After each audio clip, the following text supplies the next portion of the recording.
The Gospel of Matthew was the church's favorite book.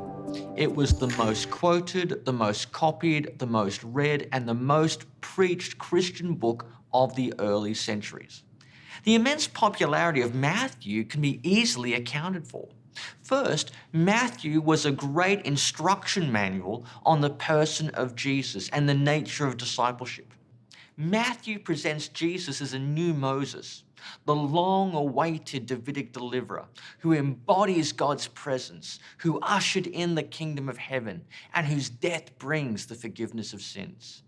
The 5 major discourses in Matthew's gospel function as something of a manifesto for the church, stating its beliefs, its mission, its ethics, its hopes, its identity, and defining the way of righteousness that should characterize God's kingdom people. It is above all a teaching book about how to be a follower of Jesus.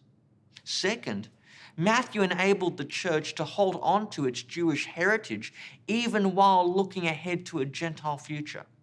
Matthew was written at a precarious time, probably somewhere between 80 to 100 AD, when the Jewish Christians who survived the catastrophe of 70 AD in Judea found themselves now marginalized or even expelled by Jewish communities in Palestine, while at the same time they were witnessing an influx of Gentile converts into the churches in the eastern part of the empire. You have to remember that for much of early Christianity, and certainly reflected in Matthew, the abrasive relationship between Christian faith and the social world of Judaism was the presenting issue of the time. The questions faced were difficult and even paradoxical. How does a Christ believer lay claim to Israelite ancestry when the Messiah and his followers have been rejected by most Jews? Or else, what kind of people are we when our God is Israel's God, the Messiah and his apostles were Jewish, but most of our members are now Gentile? This is where Matthew comes into his element. Matthew sees the identity of the Christian community as authorized by the Jewish scriptures, which find their fulfillment in Jesus as the Messiah. And it is in this fulfillment that the Gentiles come to the God of Israel through Jesus. In other words, in Matthew's gospel, his Christology, story, and the whole case of the church's identity, these are all interwoven together in order to demonstrate that the church, comprised of believing Jews and Gentiles, they're not deviant apostates from Judaism, but they are the legitimate heirs of Israel's heritage, and they stand at the center of God's saving purposes. Matthew provides a theological and ethnographic map for locating Christian identity at the intersection of Jewish heritage and faith in Jesus. As a result, Jewish Christians do not have to jettison their Jewishness, and Gentiles do not have to Judaize to belong to Jesus' church. That's what Matthew is getting at. That's why Matthew, I believe, was very popular. The first gospel is ascribed to Matthew. Traditionally, this is identified as the tax collector who Jesus called to follow him, and who was later appointed one of the 12 apostles. The problem is that Matthew's gospel is strictly anonymous. There's nothing substantial in the book to identify the author as Matthew, the Judean tax collector. In addition, one has to wonder why Matthew, like that, would need to rely on the Gospel of Mark as the major source for his book when Mark was not an eyewitness and Matthew himself supposedly was. It is perhaps more likely that a disciple of Matthew took Matthew's teachings and testimony and then combined them with the basic outline and content of Mark's gospel. Because Matthew was associated with one or more of these non-Markan sources, it was natural to name the gospel after him.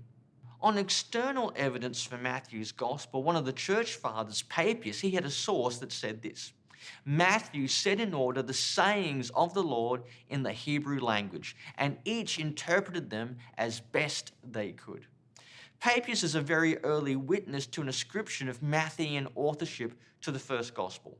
But his precise description of the origin is less clear. I mean, he could mean that Matthew originally wrote his gospel in Hebrew or Aramaic, which was then translated into Greek by others.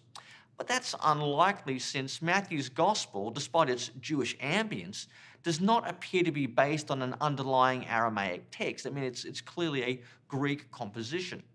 I mean, it could also mean that maybe Matthew collected a list of sayings, logia, about Jesus. And maybe this could even be identified as the famous Q source, the body of oral sayings that were incorporated into the Gospels of Matthew and Luke. But Papias uses the word logia, sayings, to describe his own commentary on Jesus' life and teachings. And he also uses that to describe Mark's narratives as well. So logia is not a technical term for a collection of sayings, at least in Papias. Or else, maybe Matthew wrote according to Jewish style and forms, creating a template of sorts for the other evangelists to follow. I mean, that would solve a lot of problems, but it is again not certain that that is what Papias meant. Most likely, Papias believed that Matthew wrote his gospel as the first ever gospel, and he wrote it in Aramaic, points that are generally rejected by most scholars today. Papias provides us, though, with a mixture of primitive tradition and post-apostolic inferences about the origins of Matthew's gospel, and we sadly have no way to confirm their truthfulness. As to Matthew's sources, he incorporates about 90% of Mark's gospel, usually in an abridged form. Matthew basically follows Mark's outline, but he makes subtle changes, like muting the secrecy motif. He minimizes the dullness of the disciples. He stresses prophetic fulfillment. He intensifies eschatological hopes, and he edits episodes that might offend Jewish Christian readers. Above all, Matthew supplements Mark's story with extra materials that are unique to Matthew, usually called M for Special Matthew, and some materials shared with Luke, perhaps derived from a common source, usually called Q, or else shared by Luke's usage of Matthew. If Matthew used Mark as normally assumed, then we are obviously looking at a date post-70, after Mark was composed.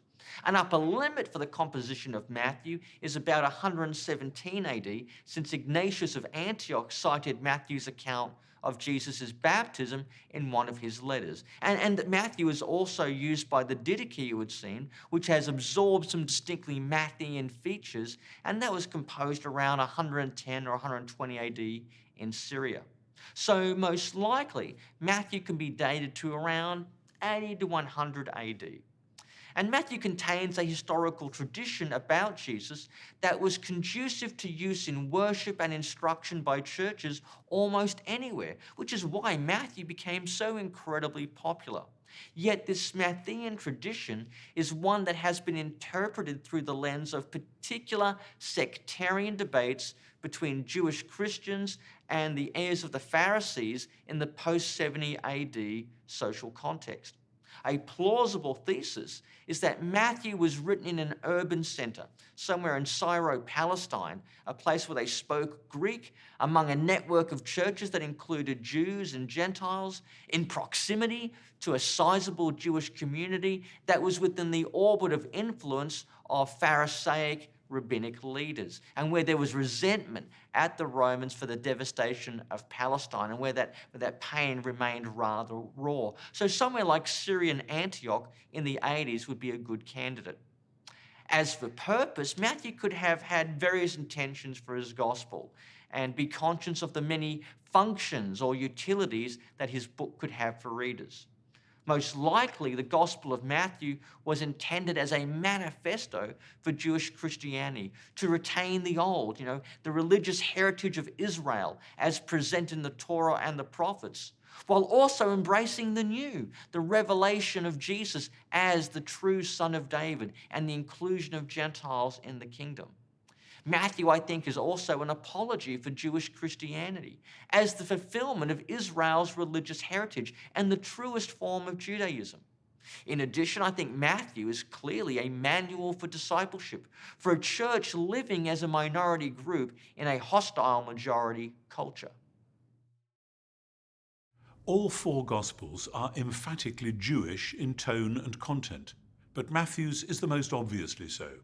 The book is structured around 5 blocks of Jesus' teaching corresponding to the 5 books of Moses. These occur in Matthew chapters 5 to 7, the Sermon on the Mount, chapter 10, instructions to the disciples, chapter 13, the parables of the kingdom, chapter 18, instructions for the community, and the long closing section, chapters 23, 4, and 5, warnings of coming judgment on Jerusalem and the world. Outside that, the early chapters have Jesus reenacting the Exodus from Egypt. The closing chapters highlight Jesus' death at Passover, and then his resurrection and the declaration of his universal sovereignty. The book opens with a genealogy going from Abraham to the Messiah, and it closes with a scene echoing Daniel's picture of the enthroned Son of Man. Matthew repeatedly draws attention to the way in which events concerning Jesus fulfill biblical promises. At every turn, he insists that Jesus is what Israel had been waiting for, even though this fulfillment turned out to be shocking. Actually, for those with eyes to see, the genealogy itself tells the whole story. Matthew has organized it into 3 sequences of 14 generations, from Abraham to David, from David to the Babylonian exile, from the exile to Jesus. Abraham is the founder of the family, through whom the one God would rescue the world. David is the king who is promised an heir who will rule the world.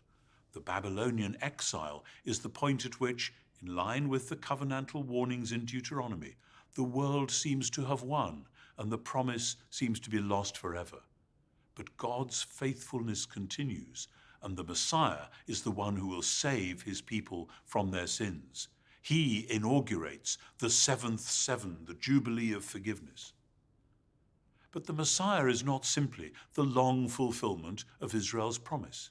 He is also Emmanuel, God with us. That's what Matthew is keen to get across. The story then unfolds as Jesus embodies Israel's history, going into Egypt as a baby and then returning, and then in his baptism reenacting the crossing of the Red Sea and the Jordan. In his wilderness temptations, he succeeds where ancient Israel had failed. And all this prepares us for Jesus' opening announcement of God's kingdom arriving on earth as in heaven, and for his enactment of this throughout the story in powerful deeds of healing, in his feasting with tax collectors and sinners, and in his refashioning of the kingdom hope in sermon and parable.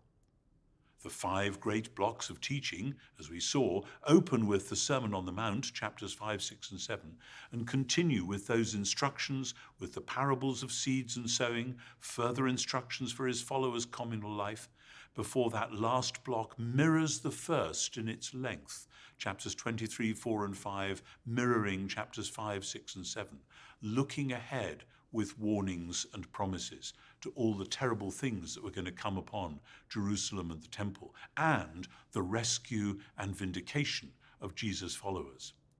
Throughout the story, the question of who Jesus really is and how exactly he will bring God's kingdom is never far away. It reaches a central climax with Peter's confession that Jesus is the Messiah, the Son of the living God, and with the Transfiguration. But Matthew leads the eye relentlessly towards the final events of Jesus' dramatic entry into Jerusalem, his action in the temple, the Last Supper, and the arrest, trial, and crucifixion. Matthew makes it clear that these events all interpret one another, and together they point to the long-awaited act of divine and messianic rescue. The forces of evil do their worst and are defeated. Biblical texts from the Psalms, from Isaiah, Daniel, and elsewhere are drawn together to say that this is the ultimate saving act that had been promised all along. And the resurrection of Jesus for Matthew is then the beginning of an entirely new phase of history for the people of God, as Jesus commissions his followers to announce the good news to the whole world. After reading Matthew's gospel from beginning to end, one can come away feeling joyfully exhausted. It's like following Jesus through a marathon maze of Jewish history, sectarian tensions, and dense discipleship. Matthew's story is jolting, it's convicting, it's heartening, and above all, it's demanding for followers of Jesus if they take it seriously. With that in mind, I suggest that there are two main things you might want to take away. First, listen to Jesus as teacher, indeed our one and only teacher, whose words are a rock enduring into the ages, who possesses all authority in heaven and on earth, and everything he says must be obeyed. Let me add that Jesus' words, as we find them in Matthew or any of the Gospels for that matter, are not usually verbatim quotes from Jesus. They are a translation, a summation, an interpretation of what Jesus taught as his followers remembered them.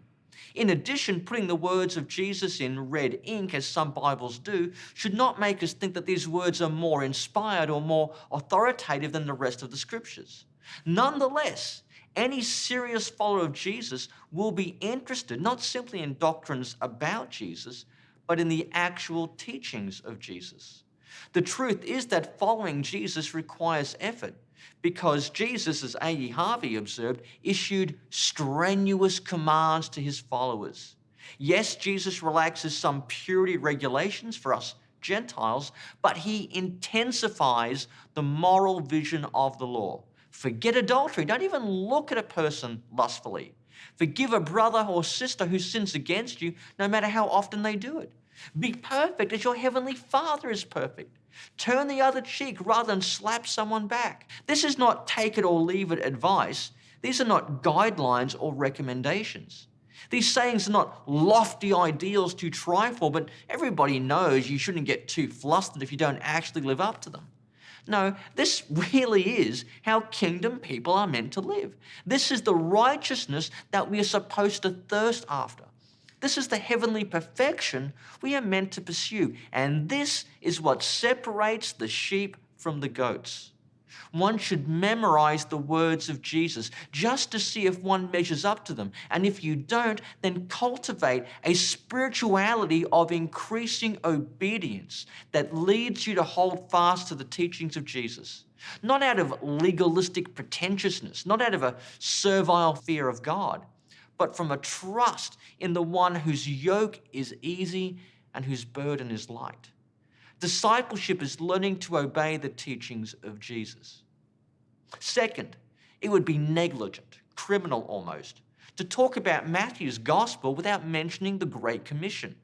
I believe it was John Stott who said at the 1966 World Congress in Evangelism Berlin, he said that in the last resort, we engage in evangelism today, not because we want to or because we choose to or because we like to, but because we've been told to go, to preach, to make disciples, and that is enough for us. The church's unfinished task is to keep going out into the world to proclaim the good news of Jesus Christ to all people. Yes, we're to help the poor, speak up for the oppressed, visit those in prison, defend the defenseless, and all that. That's all good. But it all counts for naught if we are not also declaring to people, local and global, that God has come to us in Jesus Christ to offer us the forgiveness of sins. Jesus sends us out into the street corners, the slums, the sweatshops, the schools, the suburbs, to invite people to take the yoke of Jesus upon them, to discover that our Master is good and his love endures forever. When Jesus says go, we should not ask why, but where, my Lord?